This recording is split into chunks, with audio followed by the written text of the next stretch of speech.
Jelaskan pemikiran Luther yang dipakai dalam keluarga, sekolah, dan gereja. Dalam keluarga, Luther menekankan pentingnya peran orang tua dalam mendidik anak-anak mereka dalam iman Kristen. Ia mendorong orang tua untuk mengajar anak-anak tentang ajaran agama, pembacaan Alkitab di rumah, dan berdoa bersama sebagai keluarga. Luther juga mengajarkan pentingnya perkawinan dan kehidupan keluarga yang harmonis. Ia menentang pernikahan paksa dan menjelaskan pentingnya kasih, pengertian, dan dukungan dalam hubungan perkawinan. Luther memandang keluarga sebagai tempat di mana nilai-nilai agama dan prinsip-prinsip Kristiani dapat diterapkan dengan baik. Yang berikut dalam sekolah. Dalam sekolah, Luther mendorong akses pendidikan yang lebih luas untuk orang tanpa memandang status sosial atau gender. Ia memperjuangkan pendirian sekolah-sekolah di mana setiap anak dapat belajar tentang agama Kristen dan mendapatkan pendidikan yang holistik. Luther juga mengembangkan kurikulum yang mencakup pembelajaran teologi Kristen, pengajaran Alkitab, dan bahasa Latin. Ia percaya bahwa pemahaman teologi Kristen harus menjadi landasan bagi pendidikan individu. Dengan demikian, pendidikan agama menjadi bagian integral dari kurikulum sekolah. Yang ketiga, dalam gereja. Luther menolak konsep kerja selamat dan mengajarkan bahwa keselamatan hanya dapat diterima melalui iman dalam anugerah dan kasih karunia Allah.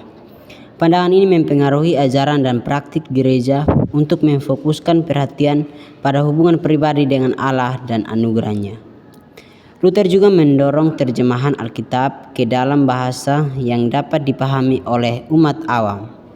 Ini memungkinkan setiap individu memiliki akses langsung ke firman Allah dan mempelajarinya secara pribadi. Hal ini juga mempengaruhi bentuk ibadah gereja, di mana penyembahan yang dilakukan dalam bahasa yang dapat dimengerti oleh jemaat. Soal yang kedua, alasan pentingnya ajaran-ajaran tersebut bagi keluarga, sekolah, dan gereja. Dalam keluarga, ajaran tersebut berfungsi untuk mendorong orang tua agar dapat membentuk karakter anak-anak mereka. Ajaran tersebut juga bermaksud untuk mendorong perkawinan dan kehidupan yang harmonis, dan juga menentang pernikahan paksa. Di dalam sekolah, ajaran tersebut berfungsi untuk memberikan pendidikan bagi setiap anak tanpa memandang status atau gender. Ajaran tersebut juga bermaksud untuk mengembangkan iman anak dan menjadi landasan bagi pendidikan individu. Yang berikut dalam gereja.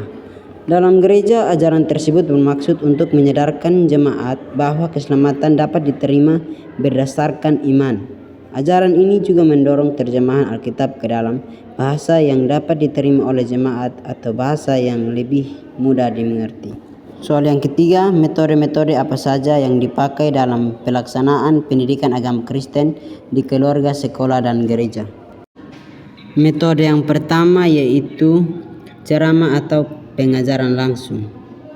Metode ini melibatkan seorang guru atau pengajar yang memberikan penjelasan, pemahaman, dan informasi tentang ajaran agama Kristen kepada siswa atau anggota keluarga. Metode yang berikut yaitu diskusi kelompok. Metode ini melibatkan interaksi antara anggota keluarga, siswa, atau jemaat gereja dalam diskusi dan berbagai pemikiran tentang topik agama Kristen tertentu. Diskusi kelompok memungkinkan adanya dialog dan refleksi yang lebih mendalam tentang isu-isu keagamaan.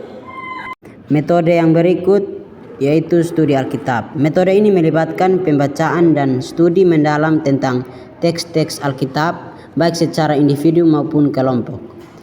Metode ini melibatkan pembaca pasal-pasal, menganalisis ayat-ayat, mempelajari konteks historis, dan mendiskusikan makna dan aplikasi dari teks-teks tersebut. Yang berikut, kegiatan praktis. Metode ini melibatkan kegiatan praktis yang terkait dengan ajaran agama Kristen, seperti berdoa bersama, mempelajari ritual-ritual keagamaan, berpartisipasi dalam ibadah, atau melakukan pelayanan sosial. Kegiatan praktis ini membantu siswa, anggota keluarga, dan jemaat untuk mengalami dan mempraktikkan iman Kristen dalam kehidupan sehari-hari. Yang berikut metode media visual dan audio.